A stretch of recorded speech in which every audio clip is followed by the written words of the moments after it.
Okay. Hello everyone, it's Fionn and welcome back to my channel, Kristni Kristnall Eva Chanel, and welcome to the first reading wrap up of the year. Woo! I actually think that's really exciting and... oh, my shoe squeaked. I actually think that's really exciting and I would consider this a really successful reading month. There's a car outside on having a phone call or waiting for someone to answer the phone and it's really loud, so sorry about that. I had some great reads this month. I had one real flop and then I did have a few DNFs, but I still consider that successful because they were books that have been on my physical TBR for a really long time, so at least I have removed them from my physical TBR and they are not taking up unnecessary space on my shelves anymore, which is perfect. And without any further preamble, let's just begin. So the first book I read this month and this year was Killer Instinct by Jennifer Lynn Barnes. I read the majority of this last year. I was really hoping to finish it on New Year's Eve, but I didn't quite manage it. Finished it New Year's Day. This is the second instalment in the Natural series. It's a YA series about, it's a YA mystery thriller series. Oh my gosh. It's a YA mystery thriller series about a group of young people, a group of teenagers who each have special skill sets and like natural talents that are beneficial to solving murder cases, and so they all get hired by the FBI to solve cold cases. So for example, our main character Cassie, she's a natural profiler, so she can study someone for a very short space of time and know a lot about them and the way they live their life, them as a person. And then obviously if she studies them for longer, she can really hone in that skill. There is Leah, who's a natural lie detector, Sloane, who's a natural statistician, is that a word? She knows statistics just off the top of her head and she can apply them to different situations. Then we have Michael, who's a natural emotion reader, and Dean, who is a profiler like Cassie. So these young people are all grouped together to try and solve cold cases that have... what the hell is going on? That the FBI have been unable to solve. So in the first book, The Naturals, we're kind of getting to know all the characters and there is a specific plot line that we're following, and then this is just kind of a continuation of that. So it's a different plot line, but it's all kind of connected. We're getting to know the characters even better and there's just different things going on, and I really enjoyed this. Not as much as the first one. The first one I gave 4.5 stars and I put it down and immediately started this one because I really liked it. This one I gave 4 stars, so still really good, but not quite as good as the first one to me.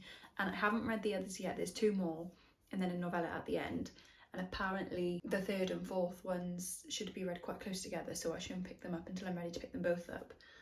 The noise outside has just stopped and I feel like I should have just waited until now to start, but we're in it now, so there we go. So yeah, we went from a real high to then a real low. So this book I asked for Christmas. I was so excited for it. I could not wait, and like everybody seems to love this book. This was on so many people's favourite books of the year video and I did not like it at all. Very unpopular opinion. The 7 Year Slip by Ashley Boston. I just didn't like this. I really didn't. Look how floppy it is though. That's incredible. The book inside. The main thing I didn't like about this was the writing, in that I found the writing so repetitive, and this author is obviously a very good writer. Like some of her sentences were stunning. Like there was one sentence in particular that stood out to me. He melted into me like ice cream on a pavement on a hot summer day, something like that. And I read it and I was like, wow, that's a lovely sentence. And then a few chapters later it came up again, a slight variation on it. This time it was like, and I did my best not to melt into him like ice cream on a pavement on a hot summer's day, like almost the exact same. And I was like, why use that twice? Like, to me that's a once per book kind of a sentence, and the fact that you've written it once shows that you are a great writer and you can come up with such beautiful sentences like that, why not let that one have its moment and come up with another one? That just, and things like that just kept happening. He clicked his tongue to the roof of his mouth, came up 3 times in one double-page spread. That's just too many times. That is too many times. And I just think the writing, like, the specific wording just wasn't for me. Waxed poetically came up so many times. What does that even mean? And then he tsked, she tsked, like, just think of other ways to say things. And another thing that I think this was a more personal thing to me, like, but sometimes I felt like the word choices just didn't quite match the scene that I was reading. So for example, something that came up quite a lot was he barked out a laugh. But to me, if you're barking out a laugh, that's like a ha, like it's quite a nasty laugh. But it was happening in scenes that I believe are meant to be like genuinely funny. So that just didn't align for me, and I think those kind of things wouldn't have been as bad, but because there were so many things that were piling up, it was just taking me out of the story. Another one was like the phrase "something makes my toes curl." To me, that is an awful thing. That's like if someone scrapes their knife or fork across their plate. That makes my toes curl. Not when my partner calls me beautiful, but that's the context it was being used in this book. But maybe that's just a dialect thing. I don't know, but it just, like I said, it was just taking me out of the story. And then on top of all of that, I didn't really buy the romance. Like, everyone talks about banter and I was like, but where? Yeah, it just wasn't for me, which is a real shame. But so many people absolutely adore this book. So it's obviously a good book. It just wasn't for me. I have seen, I think Maisie May did her yes, no or maybe video from all the books she read last year. Should you read all the books I read last year and should you read them? And she did a yes, no or maybe. And I believe she actually said no for this. Maybe. But I think she actually said no. And I think she's the first person I've seen give any kind of a negative review of this book. So maybe there are others out there who didn't like this, but yeah, sadly this book was not for me. But I'll take it to the charity shop and absolutely make someone's day when they find this secondhand in pretty good nick. So there's a positive. Then we went right back up again. I had to read The Black Flamingo by Dean Asher for uni, and unbelievably, in the first week of January, I had my first 5-star read of the year. Oh my god, I loved this book. I loved it. This is a novel written in verse, so it's very poetic. Pretty quick read, but god, this book is just wonderful. It's so good. This is a book that I had to read for uni. I read it years ago, I think 2021, and back in the summer I was looking at it on my shelves thinking, I read this in a single day back then. I didn't get to spend a lot of time with it. I know I enjoyed it, I'd like to revisit it. And then a few weeks or months later, it came up as one of the optional books for uni, so I was like, well, yes, I'm gonna choose that one.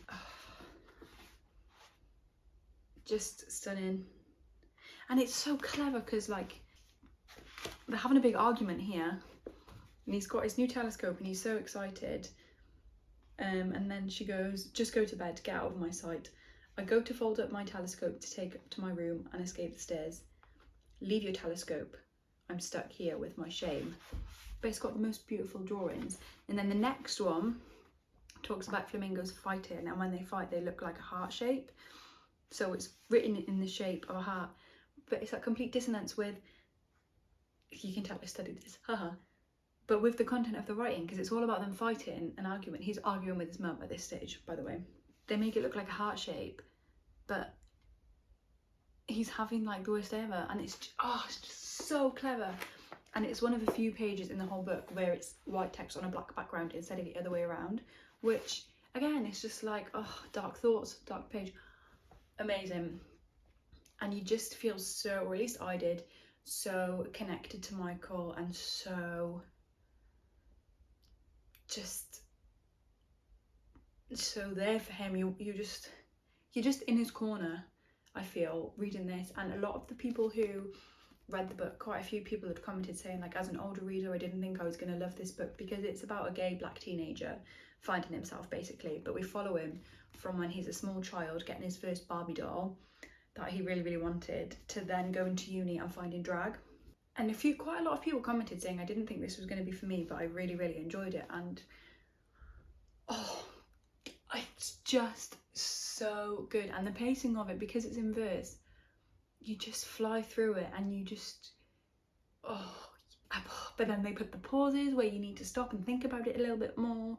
Oh my god, this book is incredible, and you feel so much for Michael. You just want the best for him. He doesn't always make the best decisions, but I do feel it's realistic depiction of a teenager and who's trying to find himself. And like,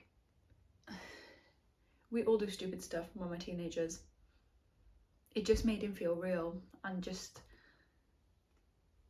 I just loved it. And I definitely want to pick up Dean Atter's other book, Only on the Weekends.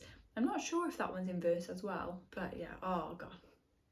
I'm definitely going to reread this again at some point. This is one of the only books I've ever reread, and I adored it. Considering last year I didn't get my first 5-star read until the very end of December, and then in the first week or two of January I have one already. What a great year it's turning out to be. Woo! And then I read another great book called Hell Followed With Us by Andrew Joseph White. This is a book I got from the library, so I don't have it anymore. Another great book, another great queer book as well. So in this book we're following a 16-year-old trans boy, Benji, who has grown up in a cult, and basically the cult believes that the world is overpopulated, so they create a bioweapon that they infect young people with to turn them into killing machines, basically, and they go and slaughter loads of people to try and solve overpopulation. They obviously have to choose who they want to kill, like who's not good enough for this world that we're going to get rid of, and it's all the LGBTQ plus people. Oh, this book was incredible. So at the very beginning of the book, Benji escapes from the cult. We kind of see that happen at the very start, and then he finds a group of young people who have been living in the local LGBTQ plus centre. That's what it was before the turn, when the cult started really taking over and started with the bioweapons, which are called Graces. So he goes to, like, they basically take him in, and he's living with them at the LGBTQ plus centre. They're looking after him, and they don't know, most of them, that he's been infected with the weapon, and his body is falling apart from the inside out, because that's the way it works. But he's a special variation of the weapon, and he is very, very powerful, or at least the monster within him is very powerful.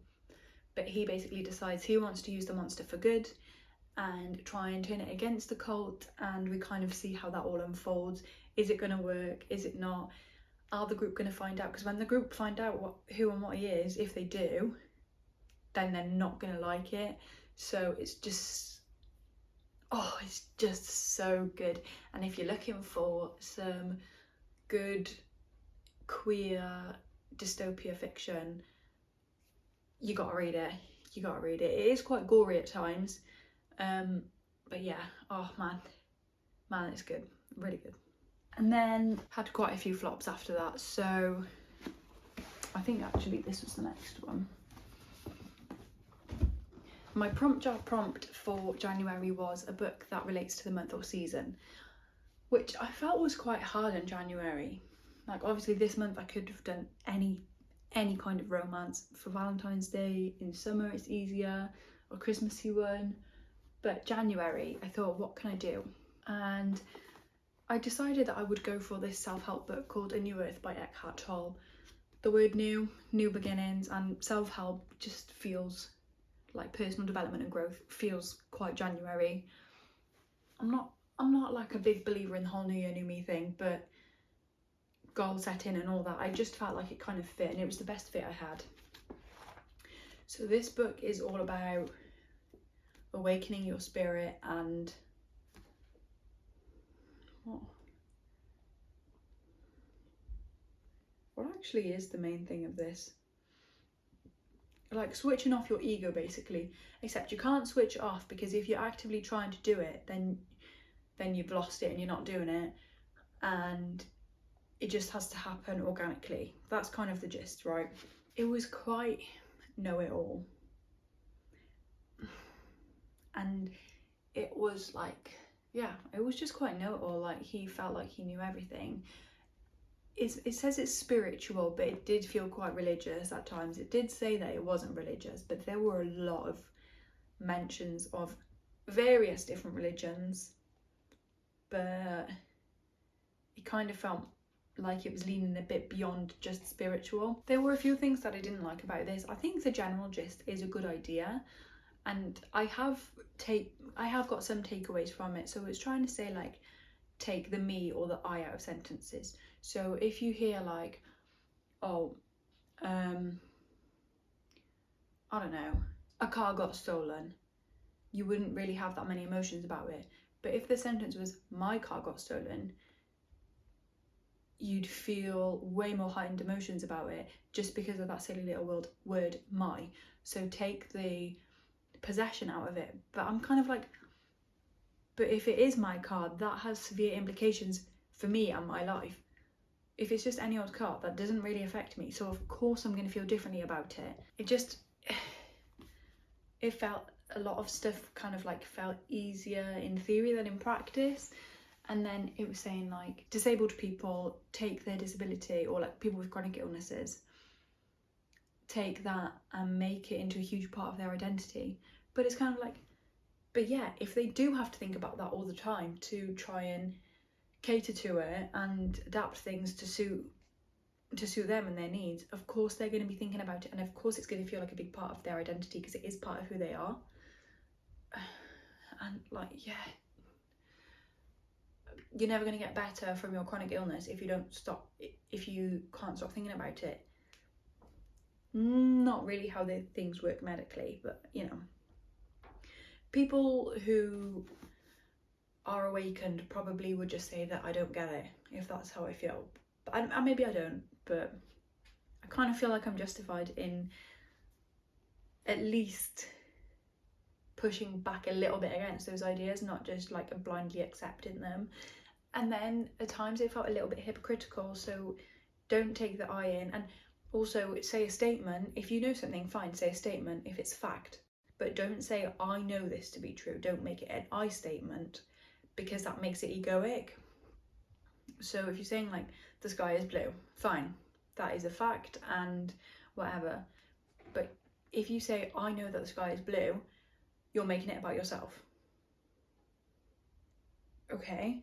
But then a bit later on in the book, he says, hang on, when I hear phrases like the war on drugs, I know they are condemned to failure. Well, how can you know that bit if you've just told us not to know things?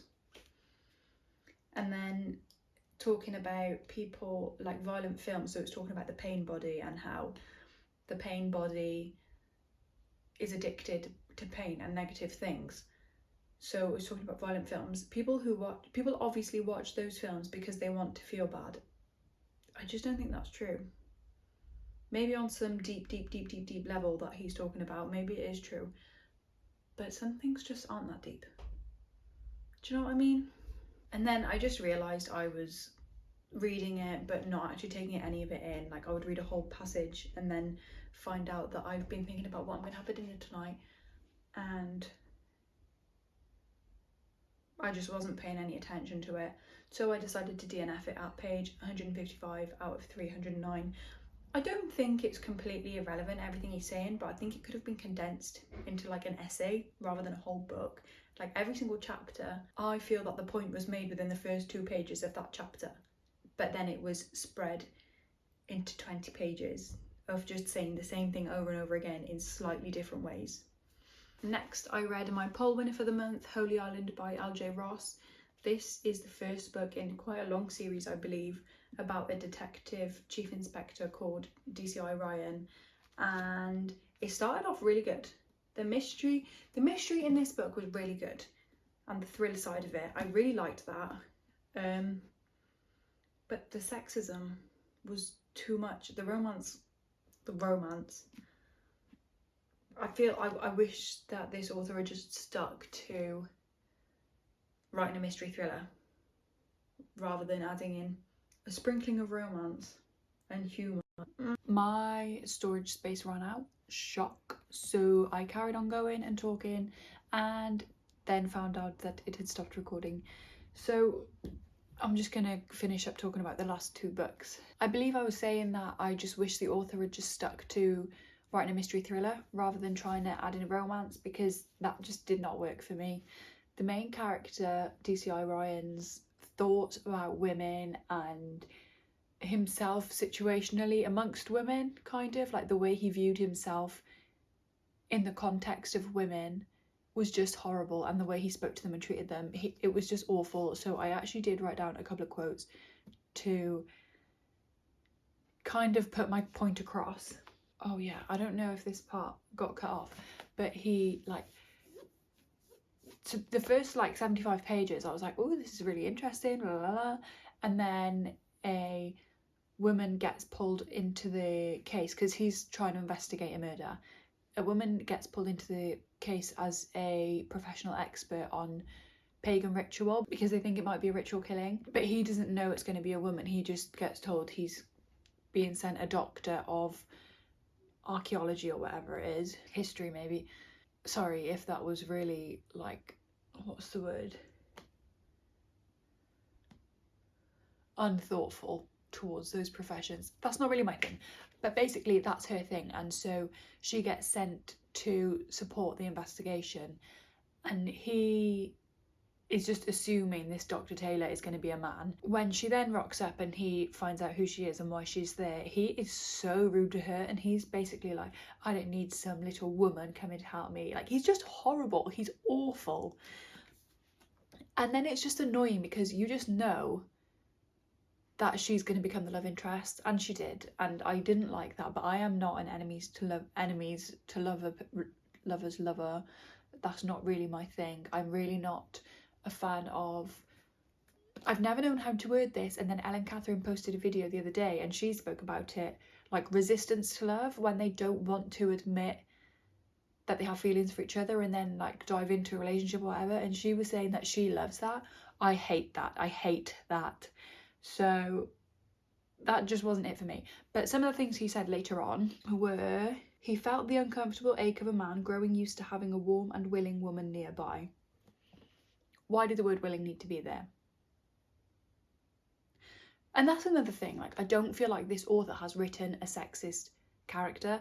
I feel like the author has her own subconscious, unconscious bias towards or against women. It just felt like it was coming from within, not that she was putting that into a character. And then another thing that said later he would add that to the list of things to love about her. The fact that she wasn't a simpering, insipid woman he had to lead by the nose. She matched him and in many ways exceeded him. That was something to think about. You what? So that's your general thought of women, that they're simpering and insipid and need leading by the nose. And then he, like, that's something to think about. Oh my goodness, what a scandal that she's actually up to my level intellectually and maybe is even better than me. How crazy. Like, I cannot get on board with that. That bothered me so much.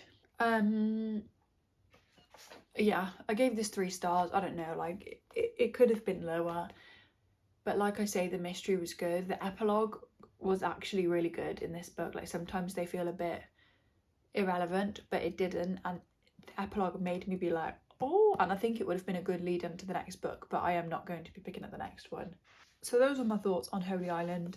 And then finally I picked up a book that I have been planning for a reading vlog for a really long time. Finally started it, and it started with Angels by Marian Keyes, which is not a book that I've ever been particularly interested in. I think I got it in a blind date with a book. It was published in 2002, and that shows. The humour in this was very outdated and not PC for today.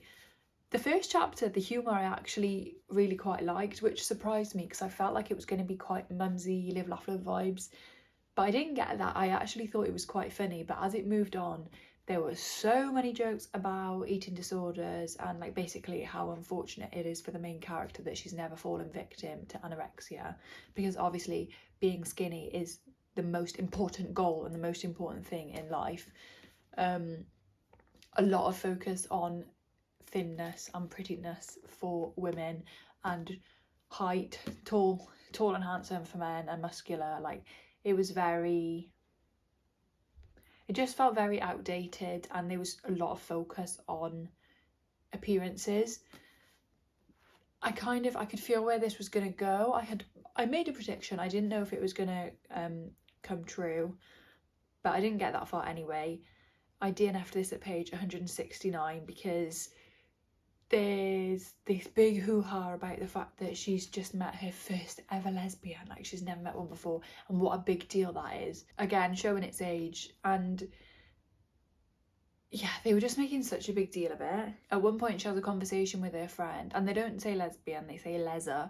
She's a leser, which I wasn't really a fan of. She was having a conversation with her friend and she's like, oh, did you know she's the first lesbian I've ever met? And her friend's like, yeah, me too. And then they have this conversation, they're like, how do you think they, do things?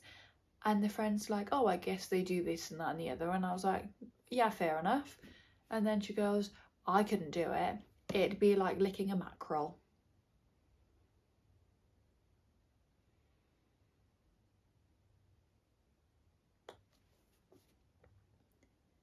What do you want me to say to that? So that was the end of page 169, and that is where I closed the book. I then read some reviews, and my prediction on how it was going to end was correct, which I think that seems to be one of the reasons that people love this author, is because it's quite a comforting ending, but with a lot of humour and kind of upheaval in the way, like in the preceding that. And yeah, like I wouldn't have minded that, but some of the other plot points that people spoke about that came in later on, I'm so glad I didn't get to those, because I know I wouldn't have liked that. So that's kind of where we got to. And those are all the books that I read in January. Thank you so much for being here. Thank you for watching, and I will see you in the next one. Bye!